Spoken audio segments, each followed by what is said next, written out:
जय गुरु जी संगत जी, वीडियो को लाइक कीजिए, चैनल को सब्सक्राइब कीजिए, बेल आइकन को प्रेस कर दीजिए ताकि आपको लेटेस्ट वीडियोस की जानकारी अच्छे से मिल सके।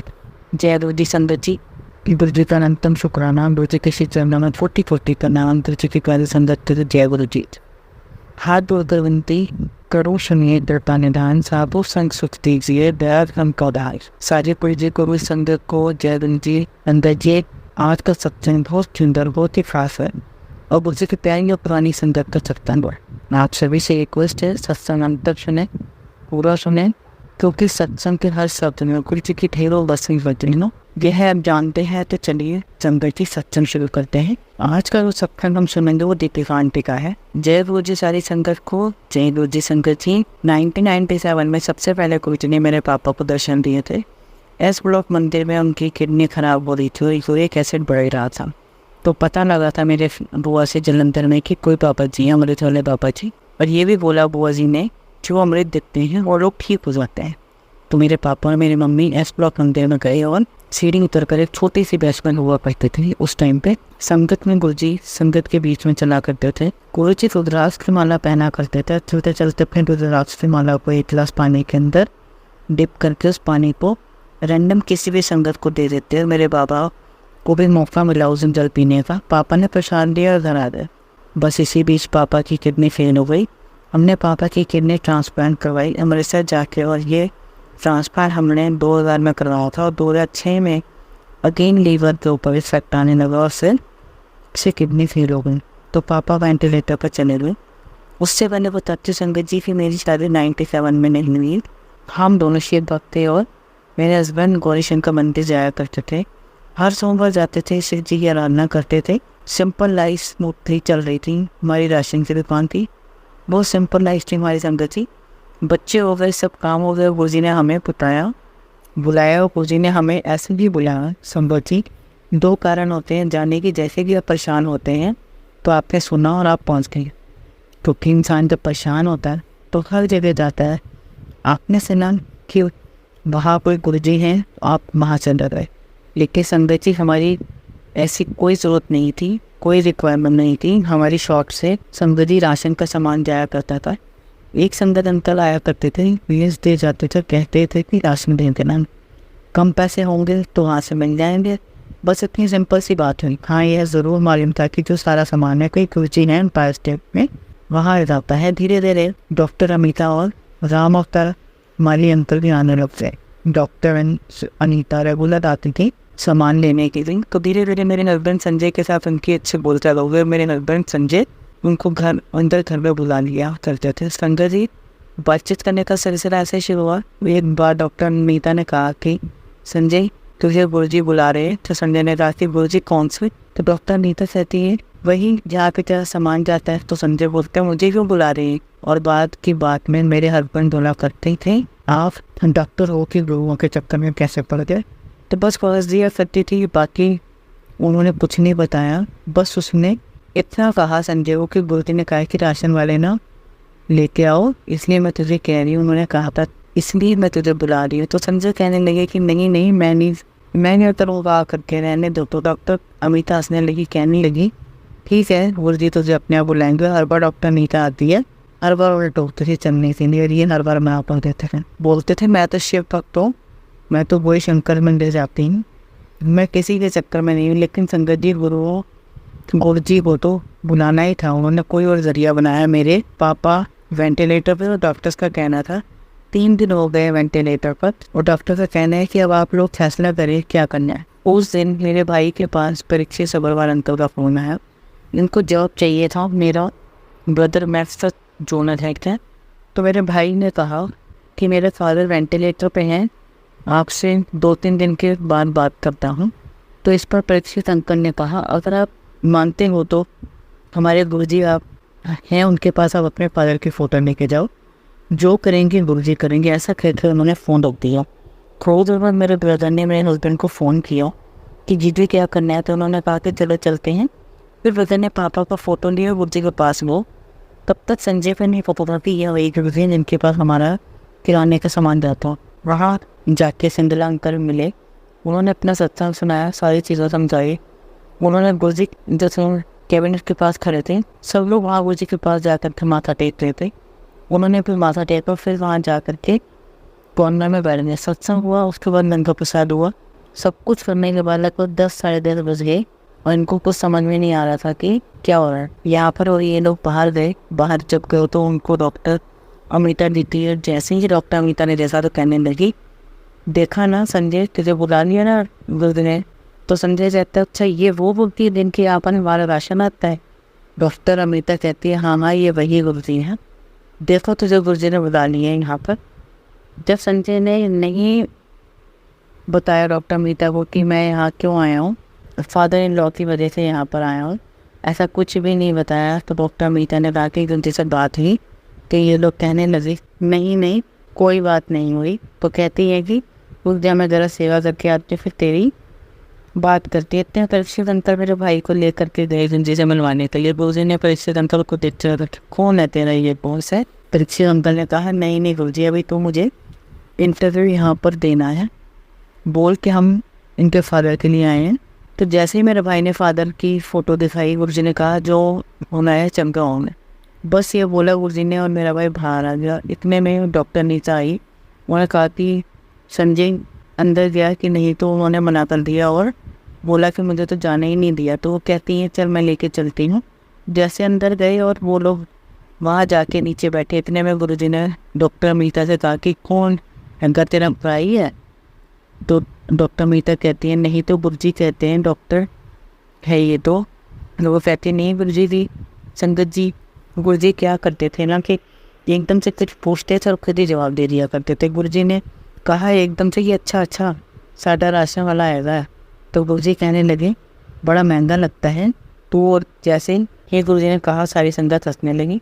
इतने में संजय ने गुरुजी के चरण पकड़े और कहा कि गुरुजी जो है अच्छा सारा आपका है। तो गुरुजी हंसते हैं और कहते हैं, जा मौज कर। तो बाहर आ गए थे ये लोग।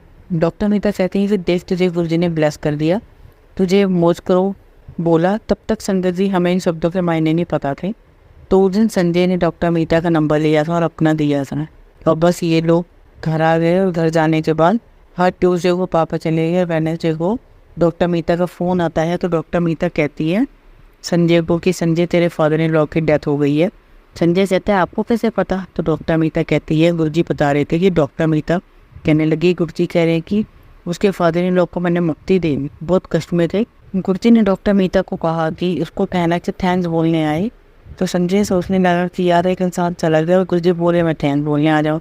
तो संजय कहते हैं कि गुरुजी को कैसे पता कि मेरे फादर इन लॉ की डेथ हो गई है। तो डॉक्टर अमिता कहती है, गुरुजी को सब कुछ पता है। तो ऐसे ही एक हफ्ता निकल गया। एक हफ्ते के बाद फिर डॉक्टर अमिता का फ़ोन आया। तो कहने लगे संजय को कि तू आया नहीं संडे को। संजय कहने लगे कि मैं क्या करूँगा आ करके, और जिसके फादर की डेथ हुई आप उनको फ़ोन करो, मैं आपको नंबर देता हूँ मेरे ब्रदर इन लॉ का। तो डॉक्टर अमिता कहती नहीं, गुरुजी तुझे बुला रहे हैं। और ऐसे ही 2-3 संडे और निकल गए। एक दिन डॉक्टर अमिता हमारे शॉप पर आई सामान लेने के लिए। तो कहने लगी, संजय तुझे गुरुजी बुला रहे, तो आता क्यों नहीं। तो संजय कहने लगे कि अरे आप किन चक्करों में पड़ गए हो, मैं देखूंगा, चलो आता हूँ कि नहीं आता हूँ। तो डॉक्टर अमिता कहती है, नहीं तो इस संडे आ ही जाना। संडे का दिन था, मैं शॉप हाफ डे खुलती थी। संजय घर गए और बताया कि मुझे कि हम लोग ऐसे पापा के टाइम पर गए थे, कोई गुरुजी हैं एम्पायर स्टेट रहते हैं, चलना है। तो मैंने बड़े रुखे मन से बोला कि गुरु हम क्या करेंगे गुरु के यहाँ जा कर के। तो संजय कहने लगे कि डॉक्टर अमिता आती हैं, राशन का सामान लेती हैं, तो अक्सर बोला करती हैं, तो चलो चलते हैं, एक राउंड हो जाएगा। संगत जी मैं टीचर हूँ, मुझे कुछ सामान चाहिए था। तो इन्होंने मुझे कहा कि वहाँ पर बहुत अच्छा सामान मिलता है आगे, तो वो ले लिया करो। तो मैंने कहा ठीक है चलो चलते हैं। 5:30 बजे हम लोग वहाँ गए। वहाँ हम भार्गव आंटी ने बिठाया, फिर सिंगला अंकल के बेटे आए और उन्होंने कहा कि पहली बार आए हो। तो संजय कहते हैं, हाँ जी आपकी वाइफ भी पहली बार आई हैं। फिर उन्होंने हमें एक सत्संग सुनाया, हम वहाँ बैठे रहे। और हम जैसे सीढ़ियाँ उतर के अंदर गए तो कैबिनेट के पास गुरुजी खड़े थे, ब्लैक कलर की ट्राउज़र और शूज में। गुरुजी की किसी संगत के साथ हंस के बात कर रहे थे। बाकी सब लोग गुरुजी के चरण छू रहे थे। और जो मेरी फर्स्ट लुक जो मैंने देखी थी गुरुजी की, मुझे तो बहुत यंग, बहुत सुंदर, बहुत प्यारे लगे। और मुझे लग रहा था कि ये लोग सब पैर छू रहे हैं। मैं तो किसी भी एंगल में कहीं से भी गुरु ही नहीं लग रहे हैं। हमारे मन में तो गुरुओं को लेकर के एक पिक्चर थी ना, पिक्चर में गुरुजी फिट नहीं बैठ रहे थे, तो मेरे मन में आया कि ये तो गुरुजी लग ही नहीं रहे हैं। जब हम लोग वहाँ गए, जब हमारा टर्न आया, तो अंकल ने बोला कि आंटी पैर छुओ। अब आंटी शब्द सुन करके मैंने उनको थोड़ा से धीरे से बोला, मुझे आंटी बोल रहे हैं। और जैसे ही मैं गुरुजी के सामने झुकने लगी छूने के लिए पैर उनके, गुरुजी बैठ गए और अपने पैर फोल्ड कर दिए। और फिर पैर फोल्ड करके गुरुजी मुझे देख रहे थे, हंस रहे थे, लेकिन मुझे तो बड़ा गुस्सा आ रहा था। एकदम ब्लैंक कि मैं तो पैर छूने के लिए झुकी थी, गुरुजी ने ये क्या पैर फोल्ड कर लिए अपने ऊपर। बस एक माइंड ब्लैंक, मेरा पूरा ब्लैक, कोई फीलिंग नहीं थी, इसे गुस्सा था। मैंने ये सोचा कि नहीं था कि ये मैं खुद ही नहीं चाहती कि गुरुजी के पैर ना छूऊं। उसके बाद मैं साइड में जाके बैठ गई और उसके कुछ देर बाद गुरुजी अंदर गए। करीब हाफ एन आवर के बाद गुरुजी रूम से बाहर आए। उन्होंने मैरून रंग का चोला पहना हुआ था, बहुत ही सुंदर चोला। और जब गुरुजी आए तो संगत जी डोंट बिलीव, मैं उन्हें सिर्फ देखती रह गई कि ये क्या हुआ। उनके चेहरे पे इतना लश्कारे मारा था, उनका नूर, इतना ज़्यादा नूर था, मैं उनको बस देखती रह गई। गुरुजी ने आंखें बंद कर ली और मैं गुरुजी को बस देखती रही। गुरुजी ने एकदम से आंखें खोली। एकदम से गुरुजी ने तिरछी नज़र से मुझे देखा। मैंने अपना मुंह छुपा लिया। संगत जी गुरुजी को तिरछी नज़र से देखा करते थे। न ऐसा लगता था कि मानो पूरी बॉडी को उन्होंने स्कैन कर दिया और पूरी बॉडी चंजना जाती थी कि मैं एकदम से घबरा गई उनका ये लुक देख करके। बस वहाँ पर शब्द कीर्तन चलते रहते, सत्संग हुआ, लंगर प्रसाद खाया, लंगर लिया और बाहर आ गए। तो वहाँ पर अगेन अमिता दी खड़ी थी, तो कहती हैं, अरे वाह संजय आया है, तो मेरी इंट्रोडक्शन करवाइए डॉक्टर अमिता से। तो वो मुझसे पूछने लगे कि गुरुजी से बात की, तो मैंने कहा नहीं, मैं तो कोई बात नहीं। डॉक्टर अमिता बड़ी स्माइल करने लगी, बोली कोई बात नहीं, चल अपन चलते हैं, गुरुजी से बात करते हैं। उन्होंने अपनी सेवा किसी को दी। हम गुरुजी के पास गए, हम लोग वहाँ जा कर के बैठ गए। गुरुजी दोबारा अंदर गए, अपना चोला चेंज करके शर्ट और ट्राउज़र में आ गए। संगत आती जा रही थी, माथा टेक कर छाती जा रही थी। ग्रुप्स थे जो वहाँ बैठे। गुरुजी दोबारा अंदर गए, अपना चोला चेंज करके शर्ट और ट्राउज़र में आ गए। संगत आती जा रही थी, माथा टेक के जाती जा रही थी। कुछ ग्रुप्स थे जो वहाँ बैठे हुए थे। इतने में गुरुजी बहुत जोर से चिल्लाए, वो मोटी होकी कर दिया इतने आओ। और संगत जी मैं तो मोटी थी सही, और डॉक्टर अमिता भी मोटी थी। हम दोनों को इतनी जोर से मोटी कह के बुलाया गुरुजी ने। सारी संगत हंस रही थी। डॉक्टर अमिता बोलती है चल चल चल, गुरुजी ने बुलाया हो। संगत जी मैं इतनी बेवकूफ़, मेरे दिमाग में यही चलता रहा कि मेरे मोटी शब्द चलता रहा कि मोटी कहकर बुलाया। और मेरे दिमाग में आया कि नहीं, अब मैं दुबला होके बताऊंगी इनको। गुरुजी ने एकदम से देखा और कहा, कौन होगा अच्छा सादा राशन वाला, कभी कदार फ्री भी लाया कर। और फिर गुरुजी हंस पड़े बहुत ज़ोर से। और फिर गुरुजी डॉक्टर मीता से पूछते हैं कि कौन है गई ये तुम। जैसे मीता जी बोलने लगी उससे पहले ही गुरुजी बोलते हैं, अच्छा मोटी है गई एक ही कड़ी। अमिता जी बोलने लगी उससे पहले ही गुरुजी बोलते हैं, अच्छा ऐसा मोटी होगी, कुड़ी चंगी है, जा तेरा एडमिशन हो गया, जाओ मौज करो। गुरुजी ने हंस के हमें ऐसा बोल दिया। हम लोग बाहर आके उठकर गए तो डॉक्टर अमिता कहने लगी कि यार तुम तो बहुत ब्लेस्ड हो, गुरुजी ने तुम्हें ब्लेस कर दिया है। गुरुजी कभी तो इतनी जल्दी ब्लेस नहीं करते। तुम्हारी एंट्री हो गई संगत जी। मुझे तो उनकी कोई बात समझ में ही नहीं आ रही थी कि क्या एंट्री हो गई, क्या एडमिशन हो गया। संगत जी मुझे लगने लगा तो डॉक्टर अमिता इतनी फेक क्यों रही है और इतनी लंबी बातें क्यों कर रही हैं। उसके बाद हम लोग घर वापस आ गए। संगत जी उस दिन थोड़ा खिंचाव महसूस हुआ और अगले हर संडे को संजय वहाँ जाने लगी। और जब मेरे बच्चों की छुट्टी हुआ करती थी तो मैं भी जाने लग गई।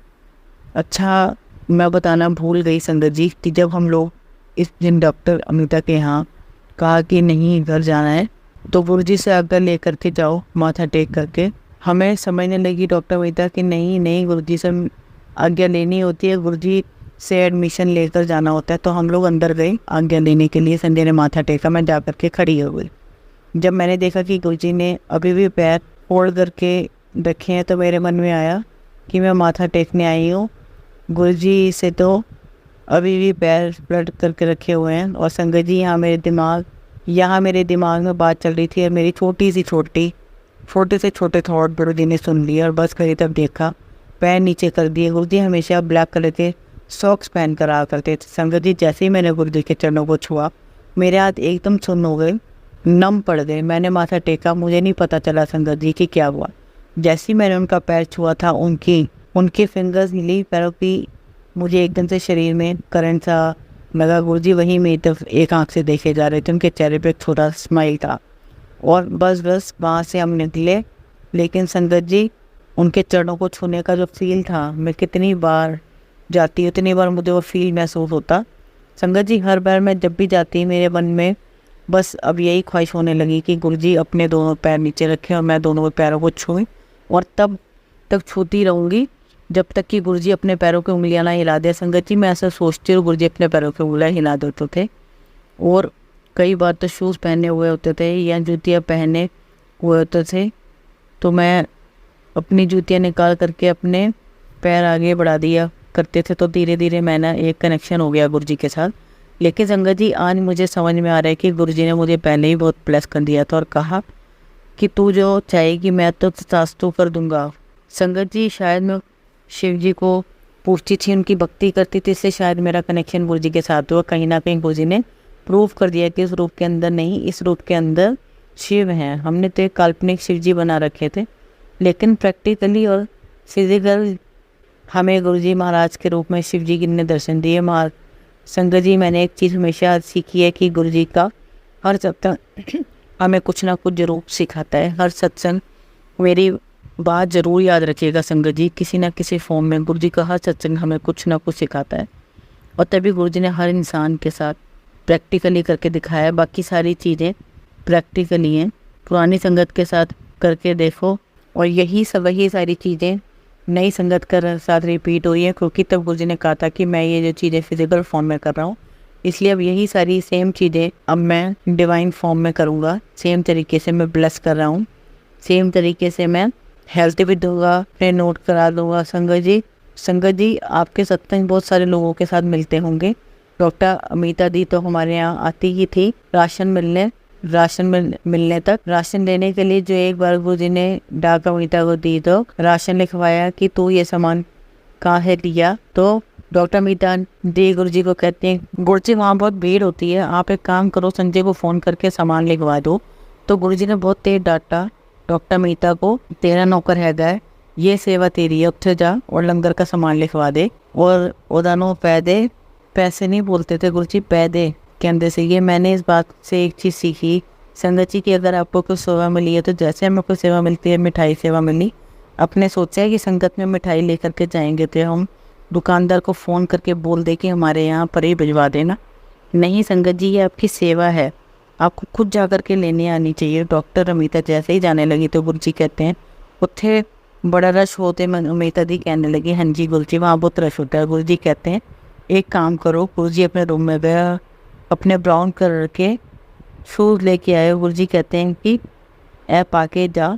तो डॉक्टर अमिता दी तो बड़ी खुश हो गई कि गुरुजी मैं तो पहन कर जाऊँ। तो गुरुजी कहते हैं, हाँ आप आकर के जवाब, मुझे ये बात नहीं पता संगत जी कि वो सेम नंबर सेम साइज़ था कि नहीं, लेकिन गुरुजी ने कहा और वो पहन करके गई। और डॉक्टर अमिता जैसे ही शॉप पर पहुंची, शॉप पर संजय को बोलती हैं इशारा करके शूज़ दिखाने के लिए कि संजय मैं गुरुजी के शूज़ पहन के आई हूँ। तो संजय ने अंदर बुला लिया दुकान में, बोला कि बैठो। तो वो सीसी कर रही थी, तो वो संजय बोलता है, क्या सीसी, तो देखती है, देखो गुरुजी के शूज़ हैं ये। तो संजय कहते हैं, तो अमिता दी कहती है, अरे गुरुजी के शूज़ हैं ये। तो संजय ने कहा कि तुम क्या हुआ। फिर संजय ने पूछा कि अच्छा बताओ आप क्या खाओगे। तो कहती हैं, मैं कहती हूँ छोटे छोटे खाऊंगे, मीठी लस्सी मंगवा रहे हो। संजय ने मंगवाया सब। तो फिर संजय ने कहा कि मैं खुद चल करके दिया की बर्फी मंगवा आता हूँ, आप गुरुजी को दे देना। वो चांदनी चौक में मिलती थी, गुरुजी को बहुत पसंद थी। लेकिन अमिता जी ने नहीं बताया कि शूज़ का क्या मतलब था। वहाँ पर संजय रात में फिर आता था, मुझे कहता कि यार एक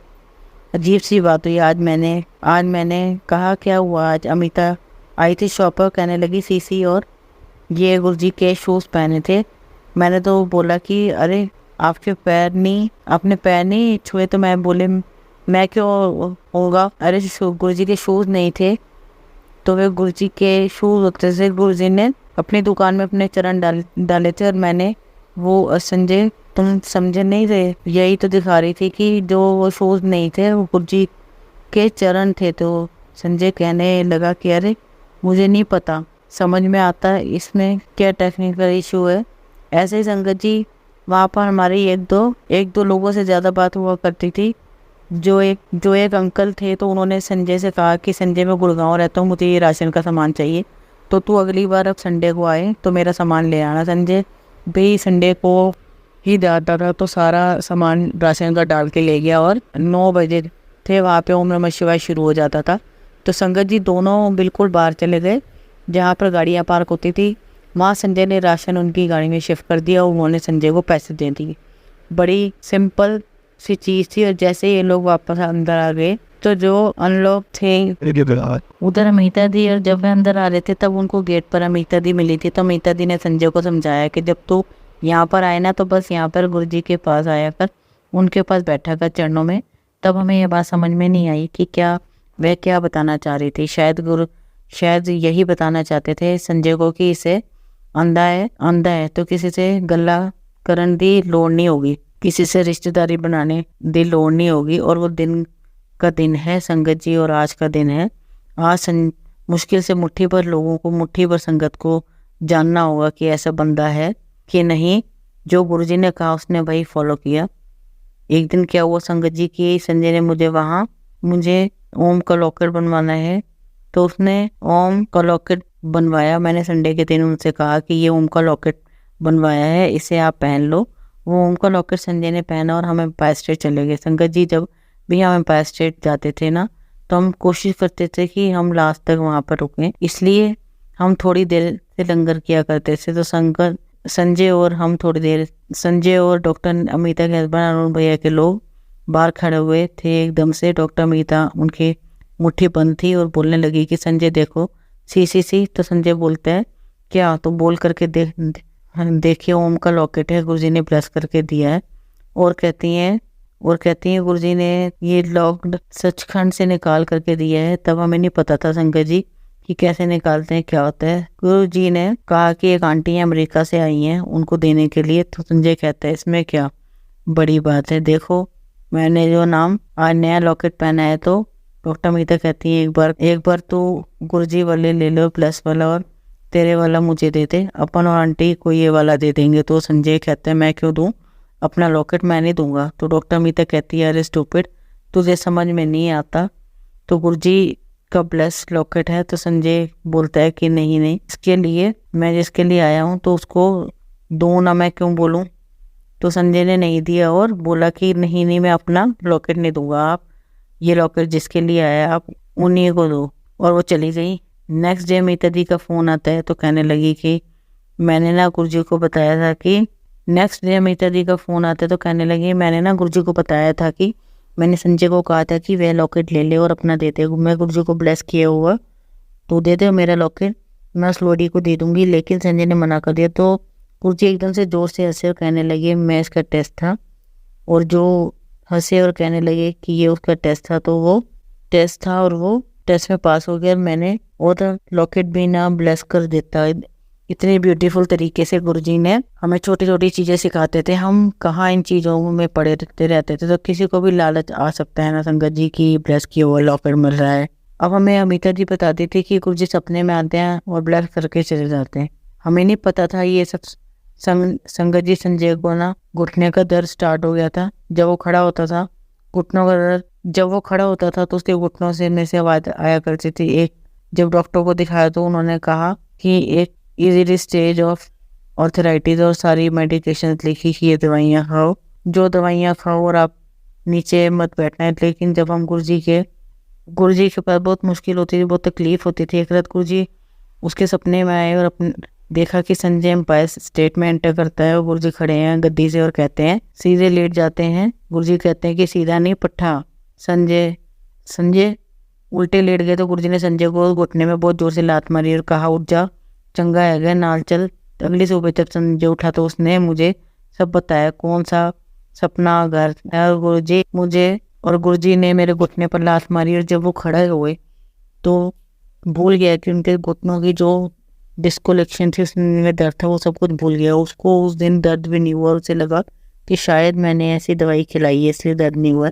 फिर ऐसे ऐसे दिन निकलते गए, 1 दिन 2 दिन 5 दिन, और कहने लगे अरे मुझे तो दर्द ही नहीं है। और फिर हमने अमिता को बताया कि अमिता दी कहने लगी कि अरे गुरुजी ऐसे ही सपने में आके तो ब्लेस करते हैं संगत जी वो दिन और आज का दिन है। टचवुड संजय के घुटने बिल्कुल ठीक है संगत जी। मेरी बहुत छोटी छोटी ख्वाहिशें थी जो गुरु जी ने पूरी की। मैं एक आर्टिस्ट से 2 चीज़ें चाहती थी। मैं एक ब्लाइंड स्कूल के अंदर एग्जीबिशन चलाती थी और मैं तोरण बनाया करती थी संगत जी। होता है ना कि आपका जो काम होता है आप उसी से रिलेटेड चीज़ें बना के दिखाते हो। आपका जो काम होता है आप उसी से रिलेटेड चीज़ें देखते हैं। एम्पायर स्टेट में ना गुरुजी के रूम के ऊपर बड़ी गंदी सी तोरण लगी थी। मैंने कहा बड़ी गंदी सी है तो गुरुजी के लिए तो मैं बहुत सुंदर सी बना करके दूंगी। मैंने कहा अमिता जी को बताया तो अमिता जी कहने लगी कि गुरुजी से आज्ञा लेनी पड़ेगी। तो मैंने कहा गुरुजी से आज्ञा लेने की क्या ज़रूरत है, मैं तो तुरंत बना दूंगी। अब वो दोनों गुरुजी के रूम के बाहर और एक बाहर मेन गेट पे लगा देना। अमिता जी कहने लगी नहीं, मैं पहले गुरुजी से परमिशन लूँगी तब तो बनाइए। दिवाली आ गई, मेरा 9 दिन का फास्ट होता है, मुझे सबसे पहले बनानी थी क्योंकि मैं मंदिर के लिए निकालती थी और मेरे बिना गुरुजी के परमिशन के गुरुजी के लिए तोरण बना दिया। अब एक्सक्लूसिवली मेरी अमिता दी से बात भी हुई थी क्योंकि उनकी सेवा चेंज हुई थी। वो फ्राइडे को आती थी और हम लोग संडे को आते थे, तो हमारा मिलना नहीं हो पा रहा था। मैंने बहुत सुंदर 3 तोरण बनाई। तो मैंने सोचा कि सबसे पहले मैं गुरुजी के लिए बनाऊंगी, उसके बाद ही मैं अपना काम स्टार्ट करूंगी। तो मैंने इनको बताया कि मैंने 3 तरह में सुंदर बना ली हैं। अपन पैक करते हैं, एम्पायर स्टेट लेकर के चलते हैं। तो वे कहते हैं कि हमेशा आके कहते हैं कि अमिता ने तो कुछ भी नहीं बताया। मैंने देखा कि कोई बात नहीं है, नहीं बताया अपने। तो मैंने कहा कि कोई बात नहीं बताया तो अपन तो लेके चलते हैं। हम लोग एम्पायर स्टेट के लिए निकले और बसंत कुंज पहुँचे ही थे कि अमिता दी का फ़ोन आया। आज मैं संडे को यहाँ पर हूँ, वापसी में मुझे बहुत कुछ लोग छोड़ देंगे। तो मैंने कहा ठीक है, और मैंने कहा अमिता दी मैं तोरण लेके आ रही हूँ तो गुरुजी के लिए आप देख लेना। तो संगत जी अमिता कहती है अरे ये तो तेरे को बताना भूल गई, मैंने गुरुजी से परमिशन मांग ली थी। तो गुरुजी कहते हैं उन्नू कहीं मैनू और पंक्ति बहुत चंगी लगती है तो कहना मोर पंक्ति बटरवर्ड बना दे। और आप बिलीव नहीं करेंगे संगत जी, जैसे उसने ये बोला मैंने पीछे पलट के देखा, मैंने जो बंदरवान बनाई थी वो मोर पंखी बनाई थी। मैंने कहा कि मैं तो और पंखी ही लेके आ रही है। तो अमिता दी बोली अरे वाह गुरुजी को तो सब पता था, मुझे तो अभी भी समझ में नहीं आ रहा था। मुझे तो लगा ये तो कोइंसिडेंस है। हम लोग एम्पायर स्टेट पहुँचे, हमने सब जगह तोरण लगवाई और जब हम जाने लगे तो कार में अमिता दी भागती हुई आई और एनवलप लेके हाथ में। तो कहती हैं कि ये है ना गुरुजी ने दिया। उसके ऊपर गुरुजी का साइन था और उस पर दीपिका लिखा हुआ था और एनवलप के अंदर शगन था। तो मैंने देखा कि नहीं मैंने पैसों के लिए नहीं किया है।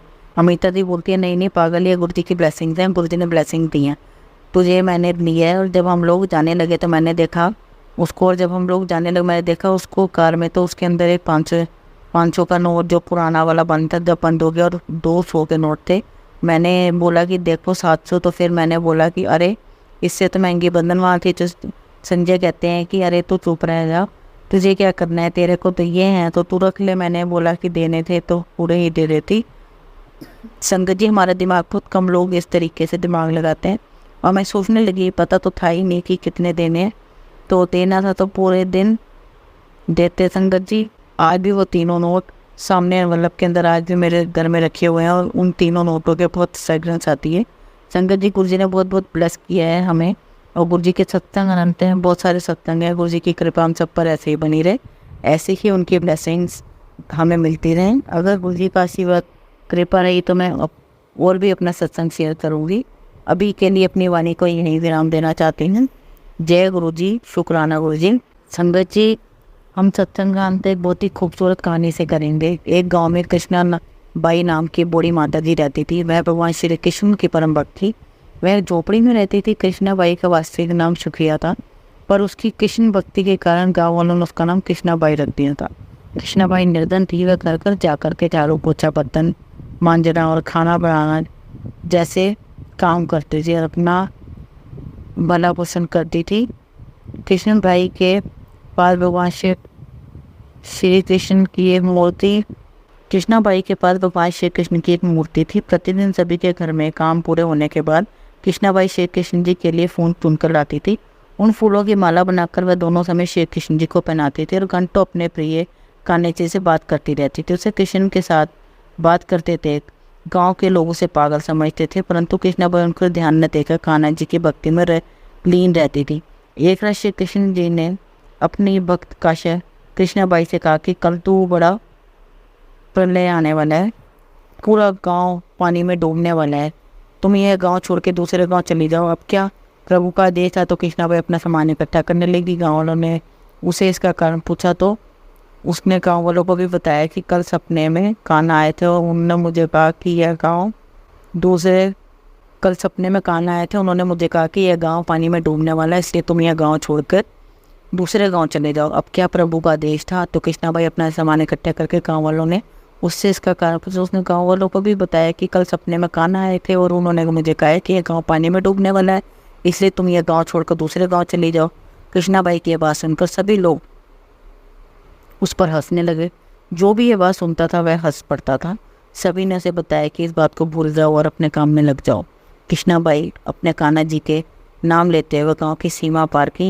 एक दूसरे गांव में प्रवेश करते ही वाली थी कि उसे कान्हा जी की आवाज़ आई, अरे पगली, सारा सामान तो लेकर के आई नहीं, परंतु प्रतिदिन मेले फूलों की माला किस सुई से बनाती है? सुई तो झोपड़ी में भूल आई है, अब कल से माला कैसे बनाएगी? कान्हा जी की यह बात सुनते ही कृष्णाबाई बेचैन हो गई। उसने सोचा, मुझसे ऐसी भूल कैसे हो गई, अब मैं अपने कान्हा की माला कैसे बनाऊंगी? उसने गाड़ी वाले को वहीं रोककर अपनी झोंपड़ी को देखते हुए चली गई। गाँव वाले पुनः उसका मजाक उड़ाने लगे। उसे अनदेखा करके कृष्णाबाई झोपड़ी में गई। उसने झोपड़ी में तिनकों में फंसी सुई को निकाला और पुनः दौड़ते हुए गाड़ी के पास पहुंच गई।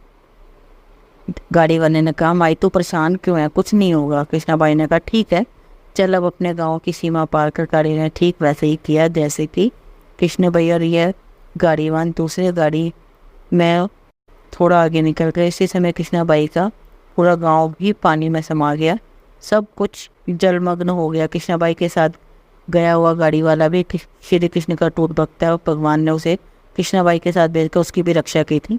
संगत जी, इस कथा से क्या शिक्षा मिलती है? इस कथा से हमें यह शिक्षा मिलती है कि भगवान अपने भक्त की एक सुई तक की इतनी चिंता करते हैं तो वह भक्त की रक्षा के लिए कितने चिंतित होते होंगे।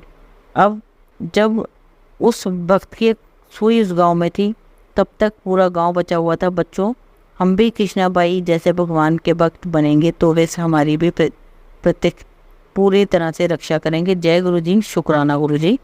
संगत जी, अगर आपको आज का सत्संग अच्छा लगा तो आप इस सत्संग को संगत के साथ जरूर साझा करें, जिससे वो भी महाराज का दिव्य आशीर्वाद प्राप्त कर सकें।